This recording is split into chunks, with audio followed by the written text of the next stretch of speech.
Hi everyone, it's Kathy. Thank you so much for joining me. I am really excited to share this card with you. When I first saw the Sneaking Santa die set, it just made me smile.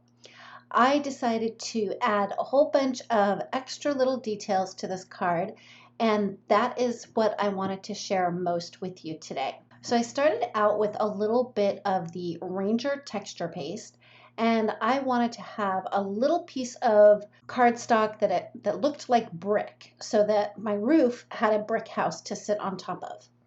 So I mixed up my Reindeer texture paste with a little bit of my Fired Brick Distress Oxide ink refill. If you don't have the refill, you can very easily smush an ink pad and mix it that way as well. I just wanted to have it be a pretty deep red, so that's why I used my refill. Once I had that mixed up in with the texture paste, I used a palette knife to spread that over a piece of light gray cardstock using the brick pattern stencil. Then I removed my stencil and I set that into a bucket of warm water to make sure that I got it cleaned off right away and set my stenciled piece off to the side to dry. For my chimney, I did a little bit of ink blending onto a piece of white cardstock, and then I ran it through with the chimney dye with the bricks so that the bricks would be red. And I was very careful when I removed it from the dye so that the bricks would stay in place. Then I used my chisel tip two-way glue pen and added that just to the back side of the bricks. I had also die cut the solid chimney from a light gray cardstock. Once I had the glue applied to the back side of the bricks, I adhered that to the top of the plain chimney, and then I used my stylus tool to push those bricks down to make sure they stuck to the chimney really well, and then I just peeled away the top layer of the chimney. And the reason that I did that way was so that the bricks on the chimney would also be elevated to match the bricks on the lower portion of my house. To create my night sky, I did ink blending on a piece of cardstock that measures 4 1/4 by 5 1/2. I did the bottom 2/3 with Stormy Sky Distress Oxide ink and the top third with Chipped Sapphire Distress Oxide ink. I had also cut a mask to mask off that portion for my moon, and then I used fossilized amber and mustard seed Distress Oxide ink to add color to the moon. I die cut the reindeer and the Santa from Cougar Super Smooth cardstock and decided to color them up with my Copic markers. For the reindeer, I just colored in his antlers with E31. To add details to the reindeer, I came in with my C0 marker and just drew in lines so that I could separate the bag from his body. And for the neck, I guess, the neck of the bag at the very top, I just drew 2 lines so it would appear that he's holding it with both of his hands. I guess, for this video, this little reindeer is going to have hands. Once I had my lines drawn in with the C0 marker, I came in with R59 and started coloring in the bag. I was pretty light-handed with the R59 at first and held the marker straight up and down so that I could go over the lines that I had drawn in with the C0 marker. And then I blended that out with R27, and then I finished off the bag with R24. If the idea of adding in little details like I did on the bag to separate the bag from the deer's body makes you a little bit nervous, start with a really light color like I did, the C0, because that gives you a little bit of wiggle room, and if you do make a mistake, it's very easy to cover up with any of the darker colors that you're going to color your image in with. Anyway, moving right along, to color in the deer's body, I started with E37. I added that underneath the bag, above the bag, at the bottom of his ear, along the back side of his legs, and then underneath his little belly, and along the bottom of his snout. I used that very light-handed because I wanted to have just a little bit of darkness and a little bit of a shadow in those particular areas. Then I came in with E35 and blended that out. I left a little bit of white space on his belly and then on the tops of each of his legs and the top of his snout and his face. and then I finished him up with E34. When you die cut the reindeer and the Santa, there's a little piece that cuts out of his eye, and I made sure to save that little piece. I set that off to the side. I used the C7 marker to color in the little pupil part that's left in there. Then I took the white piece that was die cut out and used my tweezers to paper piece it right back into place.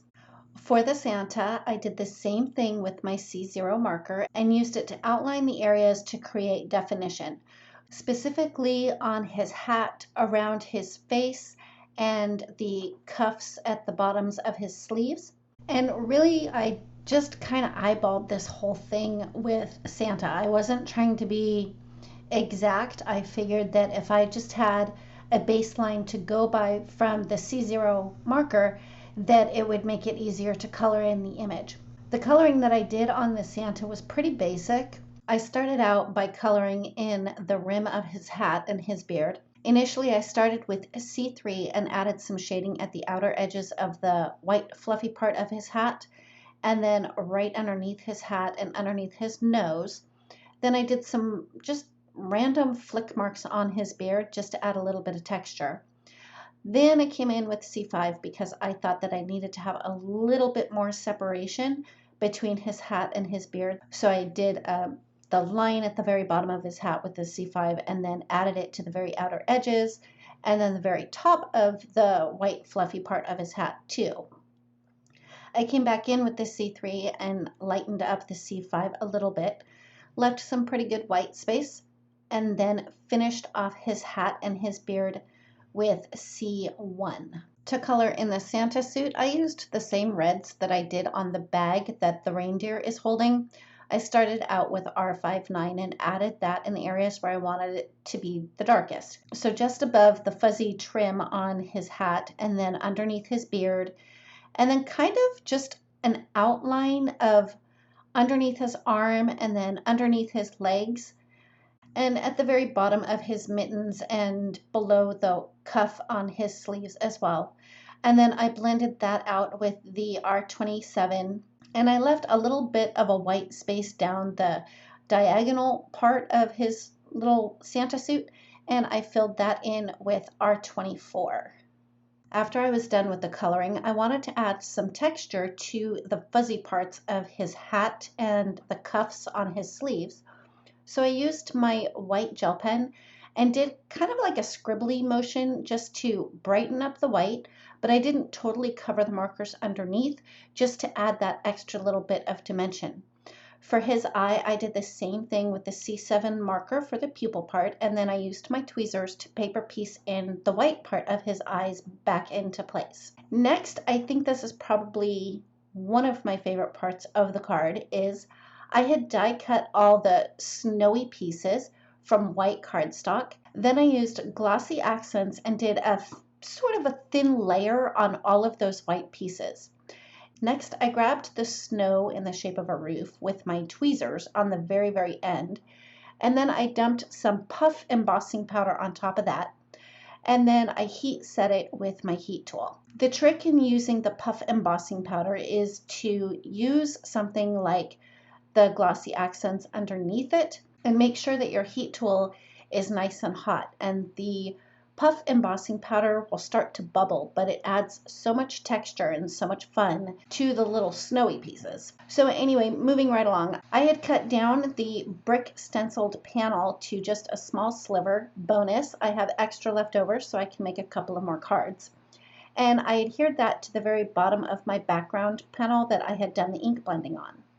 I did do a little bit of ink blending around the roof, which I had die cut from gray cardstock, and off camera I had colored the strand of lights with Copic markers. I used liquid glue to adhere the strand of lights to the roof. Next, I adhered the top piece of the dormer to the bottom piece of the dormer, and I cut those from a light gray cardstock, and I did a little bit of ink blending on the very outer edges of those pieces as well. I used liquid glue to adhere the snow to the top of the dormer, and then I put some foam tape on the back of that and added that to the front of my roof. I also used liquid glue to add the snow to the top of the roof and the top of the chimney. I used a little bit of liquid glue on the back of the roof to adhere the chimney to the roof, and then I put a whole bunch of foam tape on the back of that as well. I adhered that to the front of my card panel, and once I had that pressed into place, it was time to put my little reindeer and my Santa on top of the roof. I used liquid glue to adhere those two guys into place. The very final detail that I wanted to add was some snow. So I used my white gel pen and just started doing little dots all over the front of my card. I even made sure to add little white snow dots on top of the reindeer as well as Santa and the roof, just to make it look like there was a whole bunch of snow falling. And then I adhered that panel to the front of a top folding A2 size note card. And that's it. That finishes up my card for today. Thank you so much for joining me. If you liked this video, please give it a thumbs up. If you've not yet subscribed, we'd love it if you would. And don't forget to ring the bell so you're notified every time a new video is posted. Thanks again, and we'll see you next time.